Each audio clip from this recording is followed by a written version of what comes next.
Selamat sore Sobat Fit dimanapun berada. Jumpa lagi di acara Revit Journal, sebuah talkshow yang memang kita dedikasikan untuk Sobat Fit semua dimanapun berada untuk ngobrol-ngobrol baik yang terkait dengan kesehatan, industri fitness dan atau hal-hal lain yang berguna untuk para Sobat Fit semua pun dimanapun berada. Sore ini seperti yang Sobat Fit ketahui, bintang tamu saya sama istimewanya dengan bintang tamu yang sebelumnya. Sore ini kita kehadiran Pak Suryadi Saripudin. Selamat sore Pak, apa kabar? Baik. Sehat? Sehat. Selamat sore semuanya. Selamat sore ya. Untuk Sobat Fit Pak. Sebelum saya lebih jauh lagi ngobrol Pak Sur, saya panggilnya Pak Sur biasanya. Saya kenalkan dulu mungkin sedikit banyak tentang Pak Sur. Pak Sur adalah Direktur dari BPR Mahkota Tangerang. Iya. Kemudian juga Pak Sur adalah mitra Revit Indonesia untuk cabang yang di Cimone. Seperti itu. Pak Sur, hari ini kita coba ngobrol sedikit banyak tentang hal yang sebenarnya sangat penting tetapi kadang-kadang tidak terlalu difokuskan untuk individu-individu di luar sana. Terutama juga anak muda. Kenapa kita hari ini tema besarnya adalah kemitraan fitness dan pengelolaan keuangan untuk generasi muda. Sebenarnya memang tidak ditujukan hanya untuk anak muda. Kadang-kadang generasi yang lebih tua juga tidak terlalu paham tentang mengatur keuangan. Dan hari ini Sobat Fit, sore ini kita kehadiran Pak Sur, di mana Pak Sur adalah benar-benar praktisi di bidang keuangan seperti itu. Pak Sur boleh cerita sedikit tentang apa kegiatan Pak Sur sekarang, background Pak Sur dan lain-lain. Silakan Pak. Selamat sore semuanya Sobat Fit. Sangat gembira saya bisa berjoin sore ini. Ya. Terima kasih diberi kesempatan. Sama-sama Pak. Kita juga yang terima kasih. Jadi saya adalah Direktur Utama PT BPR. BPR itu singkatan Bank Perkreditan Rakyat. Ya, Bank Perkreditan Rakyat. Ya, Mahkota Arta Sejahtera di Tangerang. Mahkota Arta Sejahtera, Ya. disingkatnya MAS biasanya ya. MAS. Oke. Betul. Baik. Jadi sehari-hari ya saya sibuk mengelola bank tersebut. Ya, dan kita kebetulan juga mitranya Revit di Tangerang. Oke. Ya. PT Mahkota atau BPR Mahkota atau BPR MAS ini sendiri sudah berapa lama Pak? Puji Tuhan kemarin 24 November kita tahun ke-16. Ke-16. 16. Luar biasa sekali ya, bertahan selama 16 tahun. Servisnya kalau BPR sendiri boleh cerita Pak, kan mungkin masih ada yang awam termasuk saya. Iya. Bedanya BPR, bedanya juga dengan bank-bank konvensional yang lain seperti apa Pak sebenarnya? Jadi BPR itu kalau dulu disebut bank pasar atau bank yang lisensinya hanya per provinsi. Lisensinya hanya per provinsi. Iya. Oke. Jadi memang dirancang khusus buat bantu masyarakat setempat. Jadi kita tidak seperti bank umum, kita tidak ada ATM, Tidak ada ATM. menerbitkan cek. Intinya tidak ikut lintas pembayaran. Lintas pembayaran. Oke. Tapi ya banknya sangat konvensional dalam arti kita menerima deposito dan kita melepas kredit. Berapa kredit? Nabung bisa Pak? Nabung bisa. Dan bunganya itu BPR lebih tinggi dari bank umum. BPR lebih tinggi, bunga pengembalian pinjamannya lebih tinggi. Bukan, bunga simpanan Bunga depositonya. simpanannya. Oh, Ya. oke. Karena memang kita punya kos kan juga lebih tinggi ya Pak ya. Di kisaran berapa Pak? Kalau boleh tahu? Kalau terakhir kemarin baru diumumin yang dijamin lembaga penjamin simpanan BPR itu 7% per tahun. 7% per tahun? Iya. Oke, cukup tinggi Dibanding juga. bank umum yang hanya 4,5 kalau tidak salah. Oke. Ya. Apa yang membuat Bapak, sedikit cerita flashback, kalau lihat yang informasi yang saya dapat dan tim dapat, Bapak punya background pendidikan engineering ya? Iya, Engineer betul. ya? Iya. Dari salah satu kampus di Singapura. Apa yang membuat Bapak dalam tanda kutip tersasar di dunia perbankan seperti ini Pak? Boleh cerita mungkin biar Sobat Fit juga punya gambaran, background pendidikan nggak harus sesuai dengan untuk sebuah bisnis dan kerja seperti itu. Terima kasih Pak pertanyaannya. Iya. Kalau ada satu pepatah anak itu dari kecil harus tahu mau jadi apa, saya rasa itu mungkin cukup mensesatkan ya, karena kita dalam pola pikir Bapak itu menyesatkan anak harus tahu jadi sesuatu itu. ya mungkin dia passionnya ada, tapi bahwa dari kecil dia harus di industri ini itu saya rasa itu banyak yang harus dia menggali tentang diri dia, mencari passion dia, lagi ya. Kalau dulu saya kenapa masuk engineering, pertanyaannya Ada pengalaman mungkin kayaknya begitu saya tanya ini sedih Sobat Fit ya. Kayaknya mungkin waktu kuliah agak tertekan atau apa. Boleh cerita Pak? Boleh curhat kok Pak di sini juga. Oke. ya mungkin dulu bisa masuknya hanya di engineering gitu aja. Berarti pinter dong Pak berarti. Oke. Bukan juga Bukan Pak. ketiga, oke. Iya, sebenarnya saya nggak begitu passion engineering jujur Pak. Enggak passion di Iya, engineering. dulu awalnya malah mau jadi lawyer. Mau jadi lawyer. Iya. Wah, pantas juga nih kalau pakai jas jadi lawyer pantas juga nih. Terus Cuman nyasar ke sana kenapa, Pak? Masuk ke engineering karena ya mungkin grade-nya hanya bisa itu. Kemudian di engineering kebetulan juga ada satu mata kuliah lawyer. Oke. Confirm saya nggak suka lawyer juga Pak. Ternyata kompom setelah Iya. lihat mata kuliah lawyer ternyata nggak suka juga. Nggak juga suka. Oke, lanjut. Akhirnya masuk engineering, programming juga nggak pandai-pandai amat begitu ya. Oke, ini engineeringnya adalah program software, engineering software. Akhirnya saya mengalihnya ke situ, Oh, mengalirnya ke situ, oke. merucutnya ke situ. Mengerucut ke ya. situ, oke. Jadi kenapa bisa ke perbankan? Jadi ini family business. Apa family business, oke? Ayah saya punya saham di BPR tersebut. Oke. Dan pada satu masa saya diminta bantu di situ. Oke. Dan saya suka industri ini. Suka industri perbankan ini, Iya, finansial seperti betul. itu ya, Pak, oke. Karena Apa yang membuat suka, Pak? karena gini Pak, saya melihat BPR itu ada fungsi untuk membantu masyarakat setempat itu. Oke. Jadi contohnya BPR itu fokus kepada UMKM. Kredit UMKM. Iya. Oke. Yang mana mereka susah untuk mungkin dapat kredit dari bank umum, itu di BPR lebih mudah Pak. Apa yang membuat kita bicara UMKM ya? Karena kan ini lagi proses corona seperti ini. Iya. Tidak hanya bisnis-bisnis besar Pak, hampir semua bisnis level bisnis juga terkena dampak dari corona dan UMKM yang saya baca ya Pak ya, ketika 98 lumayan tangguh, tapi di corona ini di saat ini juga termasuk yang terdampak. Apa yang membuat bank-bank umum tidak terlalu tertarik atau membantu UMKM, tapi BPR memang fokusnya ke situ. Emang dari regulasinya atau seperti apa Pak? Oh, jadi untuk corona UMKM juga kena karena corona semua Ya. lintas Ya. dihajar. UMKM itu kan satu mereka tidak begitu educated, ya. Oke. Mereka masuk ke bank juga minder. Ya. Jadi untuk kita BPU lebih mau ke bawah Pak. Lebih mau ke bawah. Ya. Jadi kita memang khusus ke pasar-pasar memberi kredit kepada pengusaha-pengusaha kecil tersebut gitu. Oke. Jadi di Indonesia ini yang punya kan ada satu rasio bankable ya. Oke. Bankable di Indonesia ini kan sangat rendah Pak. Perusahaan usaha untuk di itu rendah sekali. Nggak ada laporan keuangan, Oke. kelola keuangannya juga amburadul. Nah, kita memang fokusnya di segmen itu Pak. Tapi berarti dengan resiko juga lebih besar Pak. Betul. Maka itu bunga kredit kita juga lebih besar dari bank umum. Oke. Berapa banyak UMKM sekarang dari Bank Mahkota? Lebih sekarang 300 saat ini, lebih. ya. Ada masalah selama corona ini dengan nasabah Bank Mahkota? Tentu ada Pak. Di awal itu kita melakukan banyak restructuring, Oke. ya, karena kemampuan mereka semua kena. Oke. Ya. Dan sampai sejauh ini semuanya baik-baik terkendali maksud saya atau? Ya puji Tuhan sejak awal April Mei itu berat sekali, tapi sejak Agustus ke sini sudah mulai membaik Pak. Oke. Jadi Sobat Fit, Pak Syur nyasar dari awalnya engineer software, berpikir pengen jadi lawyer. Saya juga dulu berpikir pengen jadi lawyer Pak. Cocok Pak. Cocok ya. Lawyer, pengen banget jadi lawyer, tapi satu lain hal saya tidak masuk ke lawyer, malah ke pariwisata. Oke. Ya, dan setelah dia lihat mata kuliah lawyer ternyata dia sadar juga tidak cocok dengan lawyer, akhirnya sekarang nyasar ke Bank BPR. Oke, balik lagi Pak, kan ada banyak pertanyaan nih sekarang akhir tahun nih biasa. Katanya kan resolusi. Iya. Salah satu yang dicek apakah secara keuangan Anda membaik, ataukah cita-cita Anda dari sisi keuangan juga membaik. Nah, sebenarnya gini Pak, pertanyaan yang dasar dulu Pak. Prinsip mengelola keuangan itu yang bijak itu seperti apa sih sebenarnya Pak? Saya pun awam, mungkin banyak belajar hari ini untuk teman-teman sobat itu semua. Iya.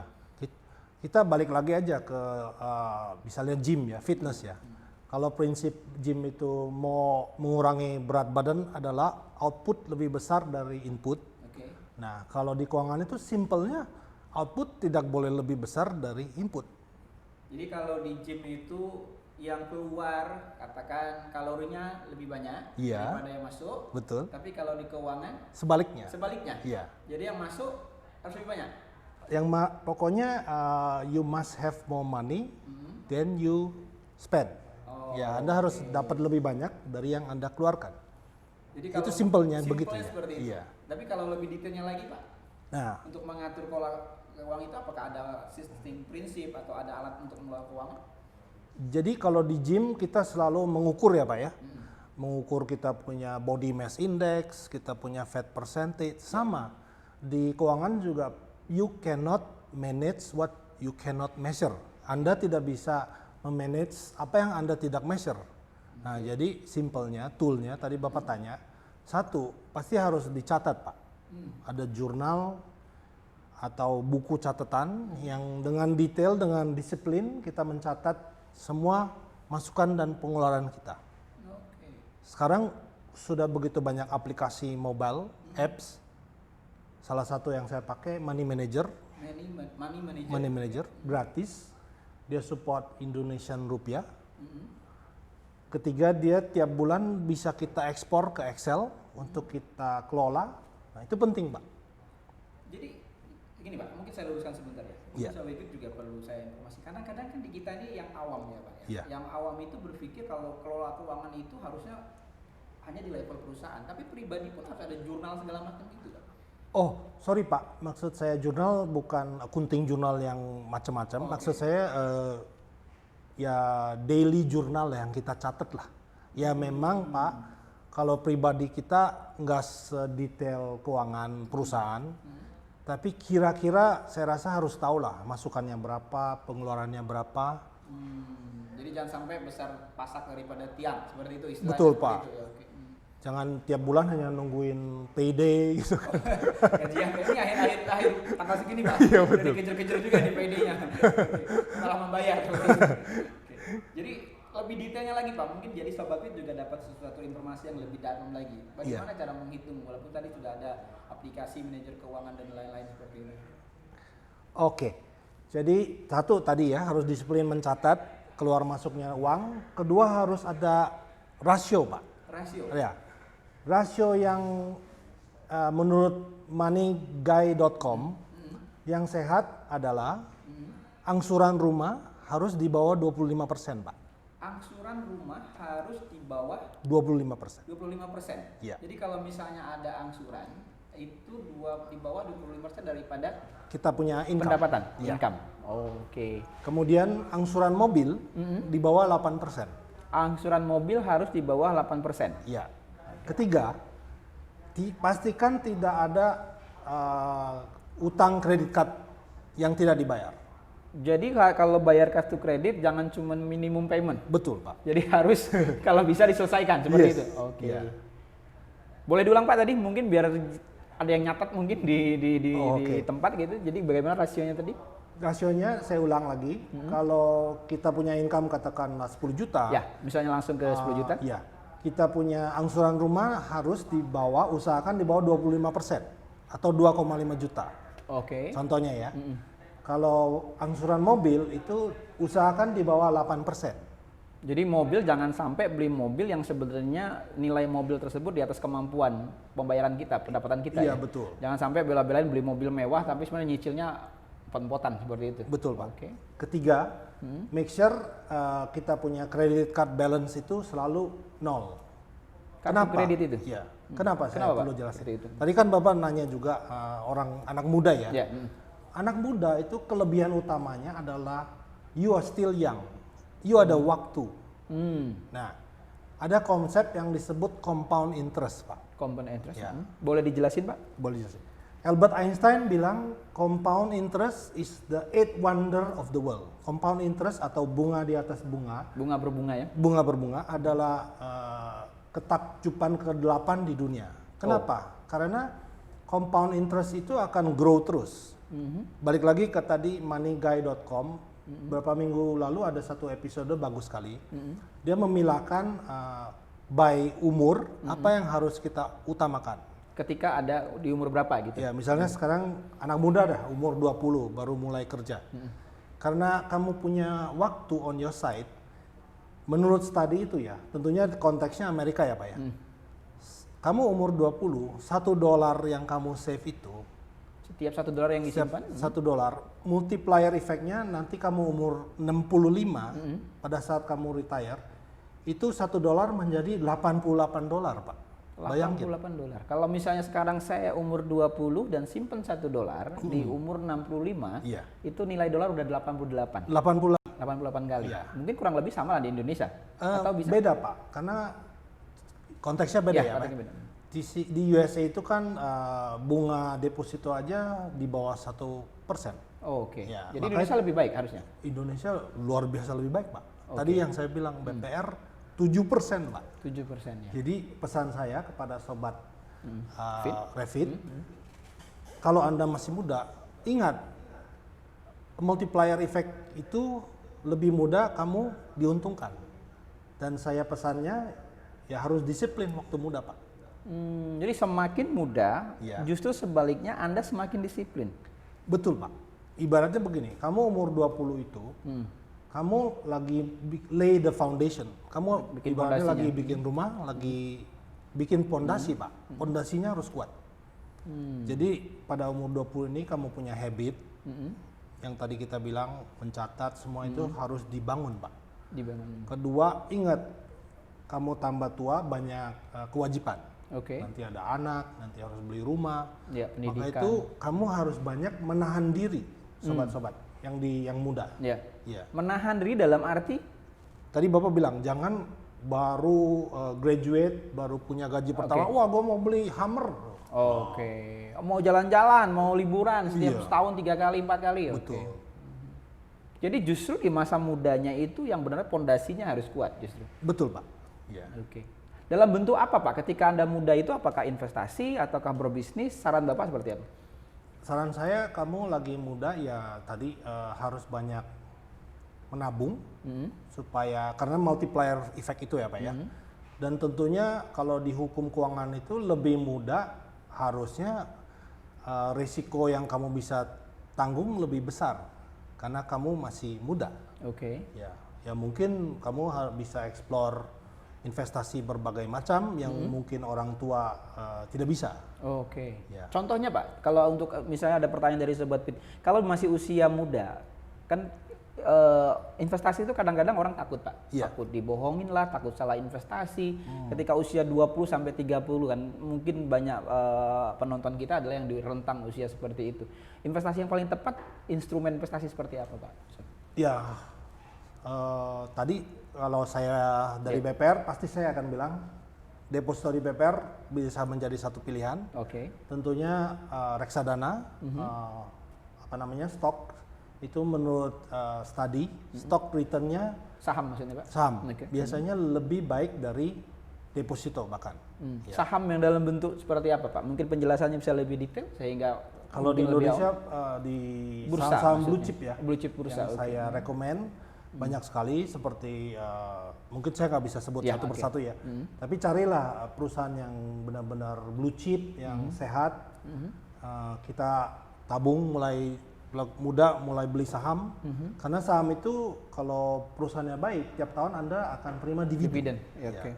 Dan itu saya yakin lebih baik dari deposito bahkan returnnya. Oh, saham justru lebih baik pengembaliannya, returnnya dibandingin deposito. Iya, Ketika Anda memang memilih saham yang tepat. betul Pak. Dan saran Bapak adalah ya pilih saham-saham blue chip Iya. yang ada di bursa dan rasanya tidak terlalu sulit kan Pak.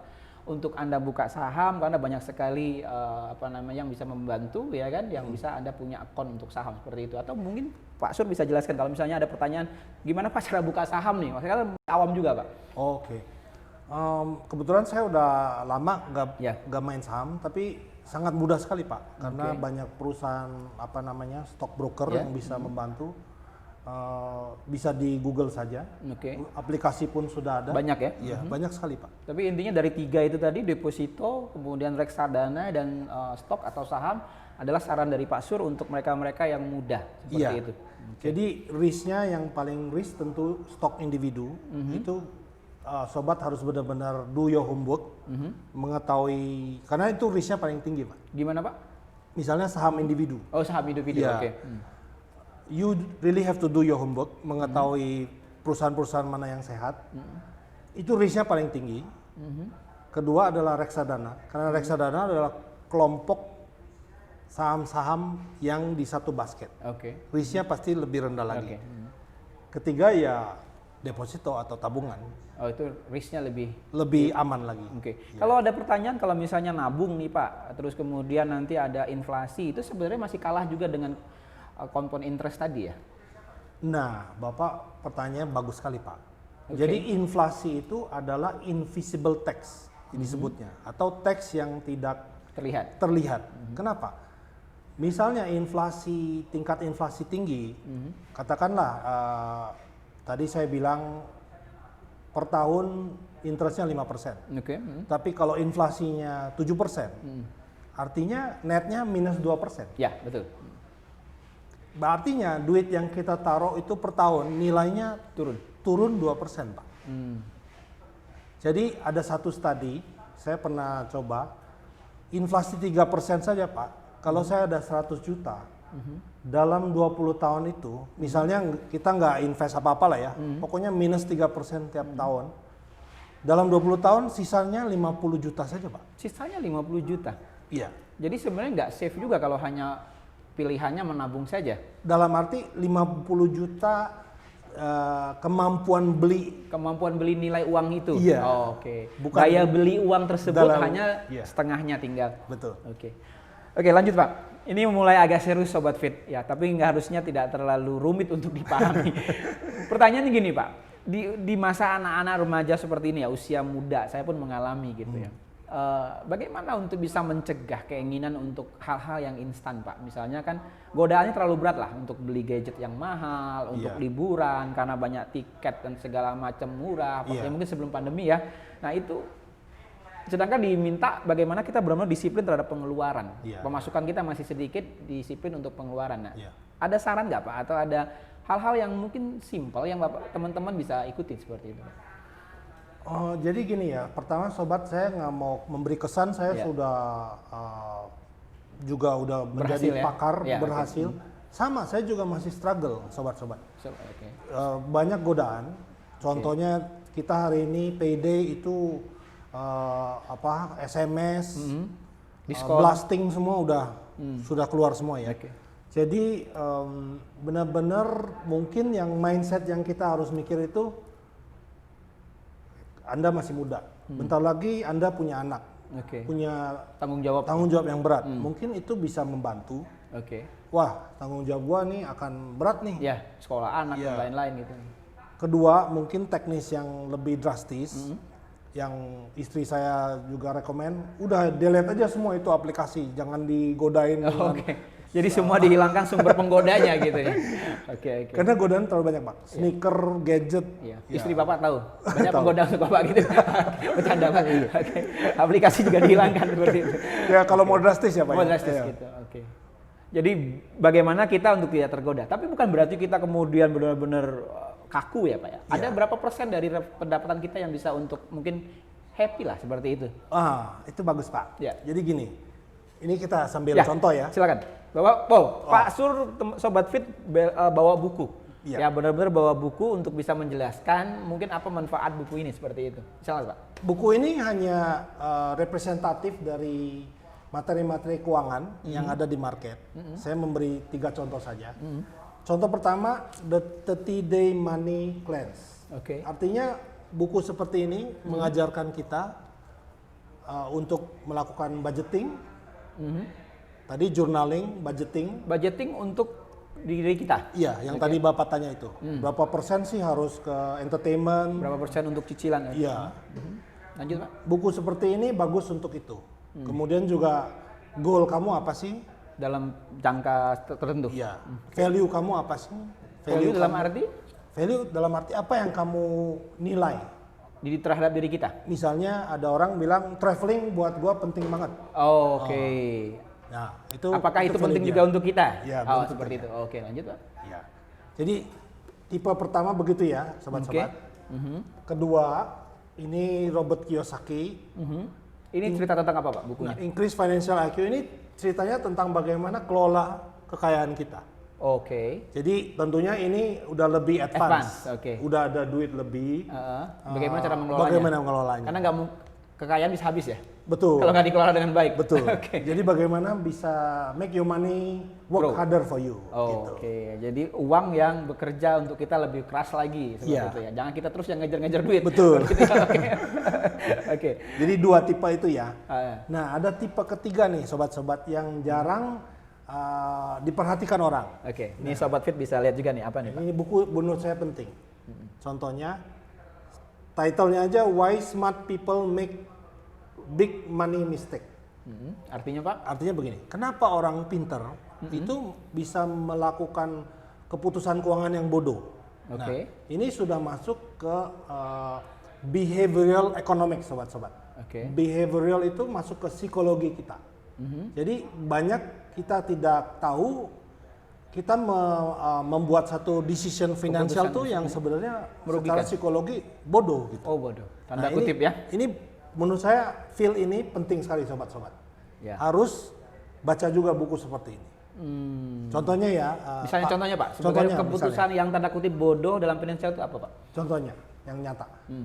Misalnya satu hari bos kamu panggil kamu ke ruangan. Oke. Ini ada 10 juta. Saya lupa gaji lu 3 bulan lalu. Oke. Ini harusnya bonus lu. Ada bonus. Oke. Senario 1 ya. Senario kedua, ini bonus saya kasih kamu begitu saja. Oke. 10 juta. Nah, kira-kira yang mana yang akan lebih foya-foya? Coba dipikirin sobat-sobat. Maksudnya siapa yang lebih poya-poya mengambil keputusan itu? Maksudnya satu, ini duit lu loh sebenarnya. Oke. Duit kerja keras lu. Dan dua, ini gua kasih lu begitu aja. Mana kira-kira yang kita akan lebih bodoh pakainya? Oh, pasti menurut saya yang kedua Pak. Pasti, Pak. Karena? Karena secara psikologi ini dianggap ini duit ekstra kok. Oh, dianggap bonus, dianggap tambahan dari mana yang? Iya. Oke. Padahal every dollar is the same kan? Oke. Iya. Setiap uang ya harus jadinya Anda kelola ada dengan baik, ada ya. pengelolaannya. Oke. Benar nggak, Pak? Betul. Jadi ada psikologi atau ada pola pikir yang karena ini duit datang yang dia pikir sebenarnya ini uang datang cuma-cuma tanda kutip, akhirnya pengelolaannya juga asal-asalan. Betul. Besok langsung jajan, besok langsung liburan, besok langsung beli ganti handphone yang sebelumnya belum harusnya Betul, diganti. Oke, seperti itu. Atau ada contoh satu lagi. Ada contoh lagi, Pak. Ya. Misalnya satu hari seorang yang kita cinta dia Oke, uang kita. Oke. Ada bagaimana psikologi kita terhadap uang ini? Kita tahu nenek kita dengan susah payah dia menabung ini. Nah, kira-kira Anda akan lebih hati-hati atau tidak dengan uang tersebut? Kalau untuk saya mungkin mungkin ada lebih hati-hati. Nah, Ya, karena ini menghormati rasa respect, orang tua sudah mencari susah payah, iya, dan sekarang kita punya kesempatan dan nggak semua orang punya kesempatan itu. betul, Pak. Atau bisa juga ada yang ya memang sudah ada juga mungkin yang memilih emang udah jatah saya jadi asal pakai aja. Iya. Seperti itu. Kalau di contoh buku ini, orang ini malah karena dia merasa ini uang nenek Ya. yang dengan susah payah, malah dia ibaratnya taruh di bawah kasur gitu, Pak. Oke. Padahal harusnya dia invest dong. Wah, harusnya diinvest. Iya kan? Iya. Ditumbuhkan ya, Iya, seperti betul. itu. Nah. Oke. Dan buku ini mengarahkan kita bagaimana cara kita mengambil keputusan-keputusan yang lebih bijak. Intinya buku ini, buku seperti ini, behavioral economic, mengajarkan kita melihat blind spot kita, Pak. Apa tuh blind spot bagaimana, Pak? Titik-titik yang kita nggak lihat ya. Iya, yang kita tertutup secara ya. psikologi itu sebenarnya tidak make economic sense. Ya, Gitu. kayak latihan Pak, kalau kita latihan sendiri kita nggak tahu blind spotnya kesalahan di mana. Kalau Betul, ada Pak. pelatih kita tahu Iya. itu salah, misalnya gerakan kita salah segala macam. Iya. Oke Pak, menarik ya Sobat Fit semua. Ternyata sebenarnya belajar tentang finansial, mengatur keuangan itu bukan sesuatu yang rumit Pak, bukan sesuatu yang harusnya ditakutin atau dihindari. betul, Pak. Karena banyak di luar sana, saya sendiri kadang-kadang sudah ingin menghindari Pak untuk menghitung, misalnya dapat uang gaji sekian tiap bulan, karena udah ngeliat pusing sendiri, udah males. Ya nggak usah lagi diatur-atur lah, orang segini juga udah pusing, nah akhirnya tambah pusing seperti itu kan, tambah amburadul gitu kan, seperti itu. Dan ada mungkin ya yang saya lihat juga teman-teman yang tidak ingin atau tidak bisa menunda keinginan, Pak. Tidak ada keinginan untuk misalnya sebuah kenikmatan. Nah, itu saran Bapak seperti apa, Pak? Kalau mereka dapat duit langsung habiskan, dapat duit habiskan. Yang terjadi apa nanti, Pak Sur? Memang susah sih Pak ya. Maksudnya manusia itu untuk melahan nafsu kita memang susah Pak.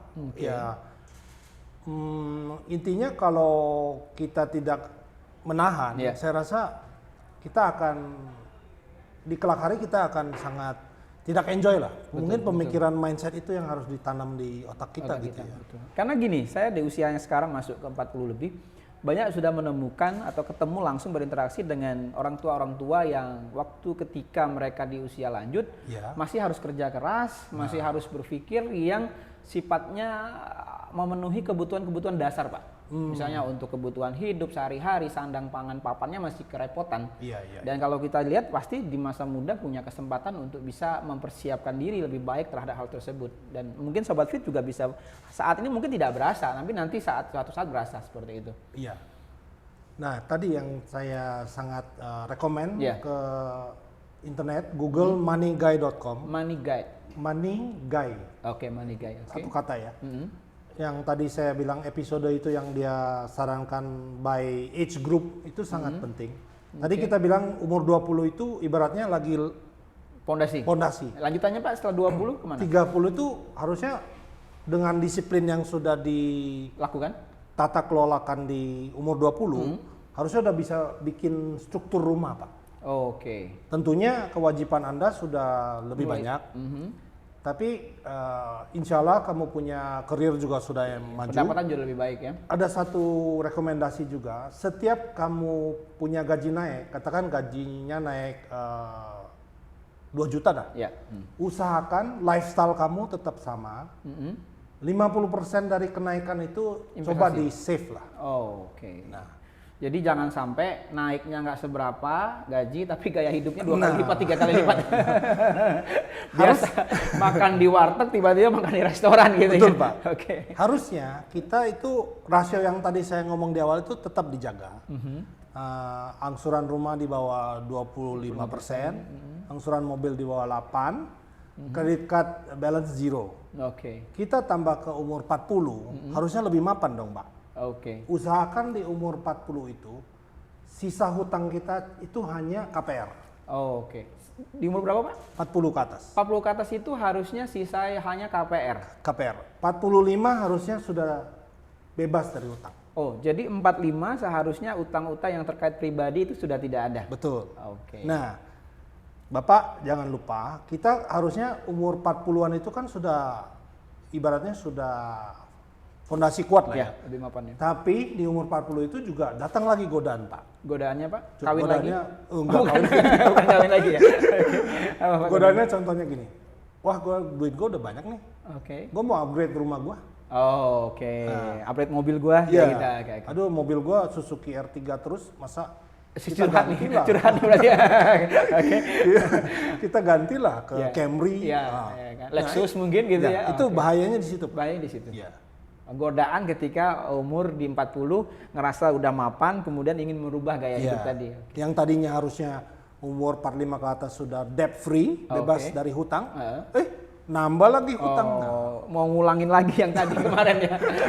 Itu yang Bapak tadi bilang, mungkin sudah tua masih mikirin nasib. Seperti itu. Baik. Saya ternyata juga melakukan sebuah kesalahan Pak waktu muda. Karena waktu saya KPR rumah, curhat sedikit, itu di umur 26. Tapi penghasilan saya untuk bayar KPR hampir 70% dari penghasilan, Pak. Berat kan? Berat banget, Pak. Kadang-kadang kalau untuk makan cukup, tapi udah nggak ada keinginan-keinginan lain. Kalau nggak telat dikit, ada yang nongkrong Pak di depan, diketok pintu, Pak. Untung kolektornya datang gitu kan. Bapak sudah ketemu Revit.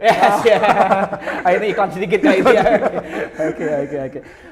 Menarik sekali kalau bicara financial atau bicara tentang kantor keuangan pasti nggak ada habis. Tapi tadi Pak Sur sudah kasih tahu, sampaikan ada beberapa poin-poin penting terutama terhadap buku-buku referensi dari Pak Sur tadi. Dan Sobat Fit juga bisa akses ke internet atau ke domain yang tadi disebut Pak Sur. Boleh saya tambah dikit, Pak? Ya boleh, Pak. Jadi ya tadi Pak Irawan bagus sekali. Sekarang dengan internet banyak itu gratis. Gratis ya. Maksudnya informasi tentang apapun ya, apalagi tentang keuangan. kelola keuangan, kita nggak usah belilah, kita Google saja. Ya. Sudah tidak ada alasan tidak bisa. Tidak tahu. Tidak tahu. Tinggal keinginan berarti ya, keinginan Pak. dan disiplin. Disiplin. Seperti itu. Dan bisa menahan Godaan. apa namanya? Ya betul. Ya, Notification lah ya. Oke, siap. Lanjut Pak ya. Saya ada beberapa pertanyaan dari nanti pertanyaan pilihan Pak. Oke. Lebih pilih jadi dirut perusahaan atau owner usaha sendiri kalau Pak Sur? Pasti jadi owner perusahaan sendiri, Pak. Karena Kenapa? gini, jadi owner itu profitnya jauh lebih besar dari bonus yang Kita dapat sebagai kita karyawan. dapat sebagai pegawai lah. Walaupun Anda Level saya tertinggi. disebut direktur utama, Ya. tetap saya bukan owner bisnis ini. Oke. Ya. Walaupun kalau jadi owner juga tanggung jawabnya lebih besar. Ya. Ya. Jadi tadi balik lagi ke investment terbaik itu sebenarnya adalah investment di bisnis sendiri, Pak. Oke. Karena satu, kita tahu isi perut bisnis ini, Mhm. ya. Dan bisnis yang sehat udah pasti returnnya jauh di atas deposito. Mungkin 35% ke atas net marginnya. Kalau yang bisnis yang sehat Iya. pasti akan jauh di atas deposito. Betul. Oke. Jadi kalau ada pertanyaan Bapak lebih memilih jadi direktur perusahaan atau owner usaha sendiri, Bapak lebih memilih owner. Nah, ada pertanyaan juga Pak. Boleh nggak kalau kita berhutang untuk modal usaha? Boleh-boleh saja, Pak. Boleh-boleh saja. Iya. Tapi seperti apa mungkin lebih detail kebijakan kita dalam berusaha terhadap, karena banyak juga teman-teman yang baru mulai usaha berani ngambil hutang terlalu besar, akhirnya kegulung dan Iya, kerepotan Pak. Jadi gini, Pak. Tidak ada bisnis itu yang mau besar tidak ada hutang. Oke, itu prinsip Nomor satu. nomor satu. Ya. Jadi kalau mau besar ya harus berhutang. seperti Pasti, itu. Pak. Oke. Kedua, yang penting hutangnya itu untuk produktif, bukan untuk pinjam ke Amerika, Oke, holiday, jalan-jalan, ya. beli sepeda baru. Betul. Oke, yang mahal-mahal gitu seperti itu ya. Tapi memang untuk sesuatu yang produktif seperti itu ya. Udah balik lagi ke perusahaannya. Iya. seperti itu. Tapi kalau bicara rasio yang tadi Bapak bilang berapa persen, saya maaf belum ada satu yang konkret, tapi saya rasa kalau udah di atas 40% sih berat ya, Pak ya. Di atas 40% berat. Bayangin Bapak tiap bulan ada untung 100 misalnya. Ya. 40 harus bayar utang. Ya. Berat sekali, Pak. Berat itu ya. Ya. Artinya rasionya juga harus diperhitungkan berapa persen Sobat Fit sendiri hutang dan kemampuan bayar ya. Iya. Seperti itu. Saya rasa di kisaran 30 sampai 35%. Masih sesuatu yang Ya, wajar ya. betul. Oke. Menarik sekali. Kita boleh lompat sedikit ke peran Bapak sebagai mitra Revit. Boleh? Ya, sekalian iklan juga untuk Revit. Oke. Awalnya seperti apa Pak cerita Bapak akhirnya mitra di Monesa? Telepon saya survei tempat Bapak. Sebenarnya Iya. ceritanya menarik sih kalau untuk diceritakan ke teman-teman mungkin yang punya keinginan juga punya bisnis fitness juga Pak. Iya. Seperti itu. Saya sendiri memang suka fitness. Oke. Jadi- Kelihatan Pak dari badannya? Oh, terima kasih. Iya. Walaupun belum berotot tapi untuk usia 50 nih sehat kok. Oke. Jadi saya udah mungkin sejak 2014 sering nge-gym. Sering nge-gym. Nah, dulu itu waktu jam makan siang saya pergi gym atau pagi-pagi sebelum kerja saya pergi gym. Oke. Nah, akhirnya saya kebetulan keluarga kami, ayah saya punya satu lahan di Cimone yang Ya. kosong. Kosong ya. Saya pikir kenapa nggak kita eksplor aja. Ya. Nah, kemudian saya Google, ketemulah Revit. Revit punya tagline ini kan nationwide affordable gym. Ya. Jadi dalam konteks keuangan ini kata kuncinya adalah affordable. Oh, oke. Affordable tuh kuncinya ya. Ya. Oke. Dari semua kekayaan yang paling mahal itu kan kekayaan kesehatan. Oke. Bayangin kita punya uang Ratusan banyak miliar ya. tapi sakit-sakitan. Ya. Itu Kenikmatannya berarti udah bukan nggak- kaya, Pak. Bukan kaya. Nah. Oke. Itu satu. Kedua, kesehatan itu harusnya nggak mahal dong. Ya, betul. Nah, Revit ini adalah karya bangsa, gym Ya. anak bangsa, yang cita-citanya itu kesehatan itu tidak mahal Ya, harusnya. harus semua orang bisa akses. Nah, Ya. berarti filosofi itu ketemu sama saya. Gitu, Oh, Pak. oke.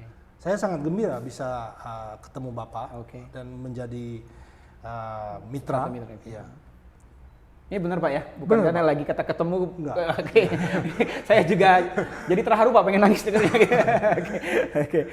Terus Pak, setelah itu kita akhirnya ketemu dan buka. Iya. Sejauh ini pas banget Sobat Fit, Cimone buka, Revit cabang Cimone buka itu lagi pandemi ya. Iya. Lagi pandemi corona dan syukur alhamdulillahnya sih kita juga tidak terlalu berat menghadapinya seperti itu. Kalau sebagai kemitraan Pak, apa yang dapat keuntungan dari sisi tadi Bapak sepakat kalau ini tuh harusnya kesehatan itu akses semua orang, nggak mahal dan lain-lain, dan ketemu dengan Bapak. Setelah Bapak sekarang jadi mitra Revit, keuntungan apa selain financial dan lain-lain? Banyak Pak. Satu, Revit itu timnya profesional ya. Oke. Jadi Pak Jerry, Bapak, Ya. Pak Tommy, Ya. semua profesional Oke. dan pengalaman di industri ini. Oke. Saya udah pasti nggak ngerti bisnis ini. Oke. Ya. Jadi saya melihat cara kalian operate the business, pengalaman yang kalian sudah jalani Ya. dari sekian tahun di industri gym, itu saya udah nggak pusing. Pokoknya operation semua saya serahkan ke Revit, Revit, timnya Revit ya. ya. Kalau ada saran-saran mungkin untuk ini Pak, untuk perbaikan ke depannya? ya semua orang Ya, perbaikan lah ya, termasuk saya. Tapi saya melihat potensi Revit ini luar biasa. Oke. Karena Indonesia marketnya besar. Mungkin bisa lebih dinaikin Promosinya. nama Revit ini. Nama Revitnya, Ya. oke. Karena kayaknya belum banyak orang di luar Yang tahu ya. yang tahu ya. Oke. Mungkin di industri gym udah mulai Sama tahu ya, tapi orang awam mungkin orang nggak tahu. taunya Fitness First, Ya. Gold Gym. Ya, ya. gym-gym besar ya. Satu lagi Pak, yang saya harus nambah juga, knowledge-nya tim Revit ini oke banget gitu loh. Oke banget. Kayak saya sendiri, saya pakai PT. coach PT, Ada beda Pak ketika latihan dengan PT atau tidak? pasti ada Pak. Ada. Oke. Boleh sedikit cerita dengan? Kalau dulu, misalnya saya sekian tahun angkat-angkat besi, sesi pertama saja saya di coaching, Ya. dia bilang Bapak punya lats weak, Bapak punya glutes weak. Artinya kalau saya begini terus 10 tahun, ya tetap weak. Tetap baik. Ya. Nah. Akhirnya dikasih latihan yang untuk bisa menguatkan itu. Betul. Oke. Oke. Artinya kalau saya udah diperbaiki itu, pasti saya bisa deadlift yang lebih berat dong. Oke. Kalau dulu saya ibaratnya coba-coba sendiri, pasti mentok Pak. Hasilnya nggak akan maksimal seperti Iya. itu. Oke. Konsepnya Jeep sebagai, konsepnya Revit sebagai affordable gym. Bapak kan sedikit banyak juga terlibat dalam di Revit dalam arti sebagai mitra, Iya. tidak totally pasif ya, Iya. melihat kalian sehari-hari. Nah, menurut Bapak konsepnya Revit sendiri itu sudah pas atau sebenarnya untuk masyarakat Indonesia bagaimana Pak? Dari segi harga udah pasti, yang tadi affordable itu benar. Mungkin kesan saya pertama masuk ke gym Revit itu homely, Homely. bahwa ini gym satu dekonya luas, tidak seperti toko gym. Oke, kayak toko gym alat banyak segala macam. Betul. Jadi homely ya, homely kita nyaman. Oke. Kita kayak nge-gym di gym rumah lah Gym begitu ya. rumah ya. Itu saya rasa Dapat di situ dapat ya? di situ. Oke. Kemudian ketiga coachnya knowledgeable Pak. Nah, oke. Iya. Dan dari sisi investasi juga nggak terlalu besar sebenarnya Pak Betul, ya. Pak. Betul. Dan cukup terjangkau dan secara pengembalian nggak terlalu mengkhawatirkan lah ya kan untuk segala macam. Oke. Lanjut Pak ke pertanyaan-pertanyaan. Terima kasih untuk ini bukan titipan sponsor tapi saya nanya dengan ini dan Bapak kayaknya jawab dengan Tadi Bapak saya belum jawab yang return on investment. Iya, Perlu dijawab nggak? belum. Iya. Jadi kalau memang tahun ini pandemi ya, Ya. susah ngomong ya Pak Ya. ya. Tapi harusnya kalau menurut saya Anda punya aset yang tidak produktif, ya. ibaratnya nothing tulus ya. Harusnya return on investment itu 2,5 sampai 3 tahun menurut Ya, saya. betul. Kalau hitungannya memang segitu bisa Iya. ROI Pak, bisa Dan aset kita jadi produktif, ya market value tempat tersebut jadi naik naik juga. ya. Ya. Banyak hal-hal sebenarnya lebih positif lagi ketika misalnya tempat Anda akhirnya produktif dan naik seperti itu ya. Betul. Oke, baik. Lanjut Pak. Ya. Lebih milih Singapura atau Indonesia? Bukan keluarga negaraan kalau untuk harus memilih tinggal. Dua-dua ada bagus ya Pak. Dua-dua ada ya, bagus. mungkin kalau bisa ya tetap pasti Indonesia. Indonesia. Oke. Karena kita gimana pun lahir Indonesia, Lahir ada cinta kepada Indonesia. negara Walaupun ini. mungkin dulu sempat sekolah di sana, Pak. Iya. Dua-dua ada bagusnya lah. Ada bagus. Iya, Ada tapi- sisi plus minusnya Plusnya, ya. iya. Oke, siap. Tadi bicara deadlift, Bapak lebih pilih latihan deadlift atau cardio? deadlift. Deadlift. Kenapa, Pak? Kardio itu benar-benar yang apa kalau dibilang is the suck one. Oke. Kan ada slogan embrace the suck ya. Itu benar-benar kardio itu yang paling capek, paling di-push adalah kardio sebenarnya. Oke. Tapi kalau harus dipilih, Bapak lebih pilih deadlift. Deadlift. Tapi walaupun sebenarnya perlu juga untuk latihan kardio. Nah, menurut coach saya, Oke. ya, kalau kardionya itu tidak dibangun, kita nggak bakal strong deh. Oh. Benar juga sih. Jadi tetap harus ada keseimbangan antara latihan kardio atau deadlift. Ya. By the way, shout out to my coach Dimas di Refit Simone. Heeh. Itu good coach. Oh, oke. Dan Kalau nggak good saya akan panggil, Pak. Oke. Apa yang membuat Bapak bilang Dimas, oke, ini juga masukan untuk saya Iya. juga ya. Apa yang membuat Bapak bagus dari sisi apanya? Dia purist ya. Bapak percaya nggak? Kayak saya kan ibaratnya owner di situ. Ya, oke. Ya tentu dia train saya pasti ada semacam Ada barrier sedikit lah ya. Di hari ini ingat WhatsApp saya. Bapak kalau nggak bisa train saya, saya mending return you the money. Oh, siap. Oke. Artinya kan saya respect Pak. Oke. Saya sangat respect. Oke. Artinya he is not there for the money kan? Iya. Ya. Memang untuk program. Untuk Bahwa diri dia sendiri, dia ya. mau lihat saya improve begitu. Ah, Iya. oke, siap. Semoga Dimas lagi nonton. Ya kan? Kembalikan uangnya. Tidak. Oke. Ini jadi kalau di Revit walaupun owner bayar, saya pun bayar Pak kali ini. Oke. Profesional. Profesional. Oke. Lanjut Pak. Bapak lebih memilih olahraga rutin atau atur pola makan sehat ya? Aduh Pak, olah makan itu paling susah Pak. Oke. Kenapa Pak? Sering makan enak? Iya betul Pak. Oke. Jadi memang kan ada yang bilang 80% of the game is in the food. Ya. Ya. Saya jujur, saya masih tidak disiplin makannya. Tidak disiplin. Iya. Masih sedikit amburadul. Atau bagaimana? Ya, mami tercinta saya Jago misalnya masak. tiap berapa hari Kirim makanan. bagaimana ditolak nggak mungkin. Saya yakin pasti masakan ibu adalah masakan paling enak di dunia. Paling Gitu, enak, ya. paling mantap. Karena dibuat dengan cinta. Kalau kata istri saya seperti itu. Oke. Jadi lebih baik saya rutin olahraga daripada tidak kan? Daripada tidak. Oke, siap. Oke, Sobat Fit, tadi pertanyaan tentang Revit sudah, pertanyaan tentang financial sudah. Ada beberapa pertanyaan titipan dari netizen. Sebelum kita ada acara mereka DM ke kita. Yang pertama, lebih untung buka usaha sendiri atau ikut franchise, Pak? Karena kan kalau franchise penghasilannya pasti dibagi. Pengalaman Bapak dengan Revit? Ya tergantung yang franchisernya Ya. gimana sistemnya ya Pak ya. Oke. Ya kalau Plus minus lah ya. plus minus kalau misalnya di awal dia udah langsung minta sekian tahun di awal dibayar, saya rasa itu berat ya Pak ya. Berat, oke. Lebih baik saya selalu diingetin ayah saya, kita itu bermitra harus win-win. Oke. Jadi risiko bersama. Oke. Kita nggak tahu ini sukses atau tidak. Ya, betul. Jadi Tidak ada kalau jaminannya. kalau di situ udah dibebanin franchise Terlalu fee tinggi yang segala mahal, macam, ya. ya berarti mohon maaf dia mau menang di awal. Ya, mengunci di depan. Iya. Seperti itu. Oke, semoga Revit tetap komit dengan apa yang sekarang terjadi. Amin. Oke, tidak seperti itu maksudnya. Oke.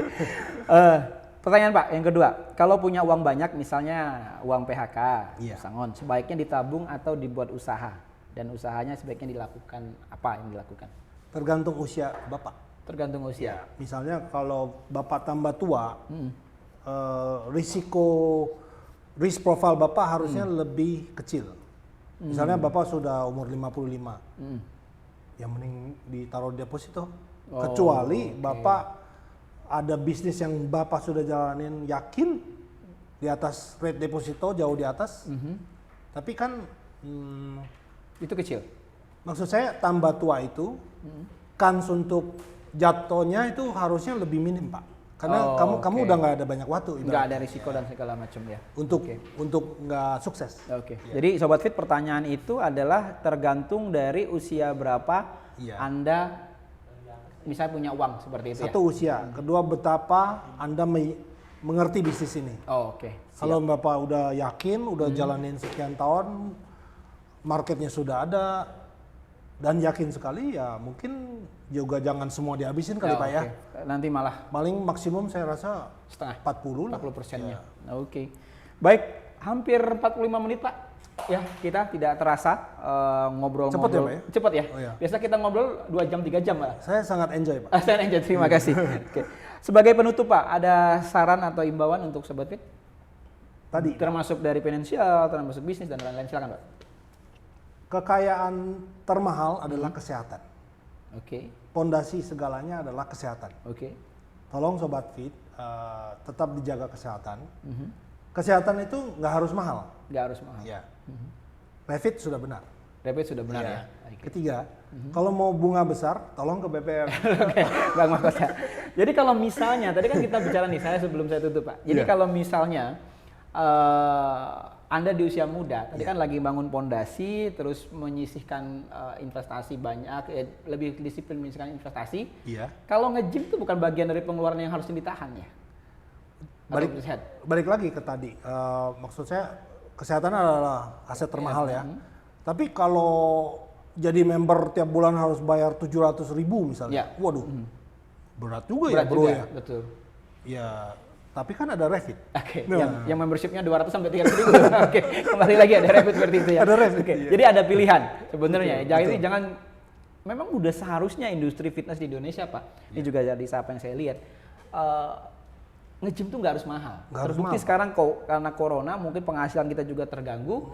Seharusnya kalau nge-gym di Revit sih saya tidak terluar karena kita masih menjaga kapasitas ya. Iya. Sebetulnya bukan pertimbangan orang karena mahal kemudian nggak nge-gym sih kalau untuk Revit seperti itu. Sama ini Pak, saya kan sudah pernah ke beberapa gym ya. Pertama kali saya masuk ke Revit itu, tadi maaf saya lupa bilang di luar Homely. Kedua saya terkagum dengan equipmentnya Pak. Equipmentnya. Dengan tadi yang Bapak bilang 200-300 ribu sebulan, equipmentnya semacam ini bagus sekali Pak. Nilainya di atas harga yang harus dibayar. Betul. Beberapa equipment kita sendiri brand, beberapa Bos ya, dan itu juga produk lokal dari Bali. Jadi mungkin ini sesuatu yang luar biasa juga untuk industri fitness ke depan. Karena di Indonesia sudah bisa produce equipment yang juga tidak kalah dari segi kualitas dan kualitasnya Bos itu saya lihat bagus Pak. Ya, Bos. Ada Become Boss. Ya mungkin Sobat Fit juga bisa lihat di Instagram itu juga produksi anak lokal. Nggak kalah lah sama yang brand-brand luar ya. Dan bahkan saya dengar sudah diekspor ya Pak ya. Ya, ada beberapa yang kita kirim juga seperti itu. Oke. Sebelum kita tutup, Pak Syur tadi sudah sampaikan Sobat Fit, hal yang paling mahal adalah kesehatan. Ya, sehingga harusnya kita jaga, dan juga bagaimana mengatur keuangan makin mudah, makin disiplin, ya kan, dan pondasinya juga pondasinya harus kuat. Yang mungkin teman-teman Sobat Fit sekarang udah muda-muda punya penghasilan bagus, jangan foya-foya. Boleh happy ya, tapi kita pasti tahu sewajarnya bagaimana kita happy. Ingat kewajiban yang akan datang. Akan panjang, yang sampai nanti masa tuanya akhirnya tidak bisa menikmati hidup karena harus tetap memenuhi tanggung jawab kita. Dan tambah Anda muda, multiplier efeknya itu tambah besar. Jadi lebih baik dari awal. Betul. Compound interest tadi ya. Compound interest itu. Kalau Anda simpan sekarang $1 di data yang Pak Syur sampaikan, 65 tahun kalau usia 60 itu nilainya sekitar $88. Di Amerika. Di Amerika ya. Kalau di rupiah nanti kita cari datanya, tapi poin pentingnya adalah berapapun rupiah yang Anda save sekarang, Anda invest saat ini, di masa muda, di masa tua nanti akan sangat membantu. Saya udah berasa Pak, mohon maaf sekedar cerita ketika mungkin orang masih pusing harus bagaimana umur 35-40 cari KPR, saya udah selesai duluan. Bapak udah selesai KPR? Udah selesai. Wah sukses Pak. Udah selesai, tanggung jawab minimal untuk rumah saya selesai, tinggal yang lain. Luar biasa. Dulu ketika itu juga, ketika orang menikmati, saya setengah mati untuk menahan keinginan. Bukan karena Revit kan? Bukan Pak, Revit beda. Kalau Revit harusnya nggak beli rumah Pak. Bercanda. Beli yang lain. Revit masih investasi Pak, seperti itu. Sebagai penutup, Pak Sur, terima kasih sekali lagi Sama-sama. atas waktunya jauh-jauh dari Iya. Cimone dan mungkin meluangkan waktu. Bapak saya pikir juga punya kesibukan ngurus BPR. Sukses untuk BPR-nya. Selamat Amin. ulang tahun yang ke-16. Semoga panjang umur juga untuk BPR-nya Amin. dan Amin. banyak membantu masyarakat ya yang mungkin tidak punya akses yang cukup baik untuk perbankan yang umum. BPR hadir untuk itu.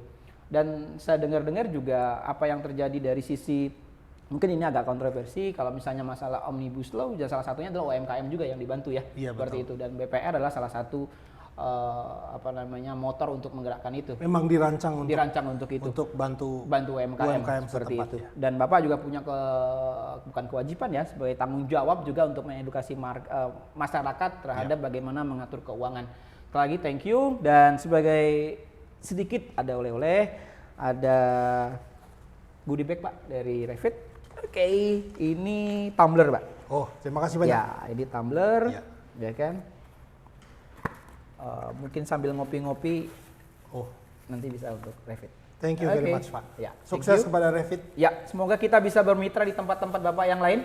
Ya, Amin. saya dengar Bapak masih punya tempat-tempat yang lain yang nanti mungkin bisa juga. Misinya kan kita tidak hanya bukan hanya fit badan Pak ya, Iya. tapi juga fit isi dompet.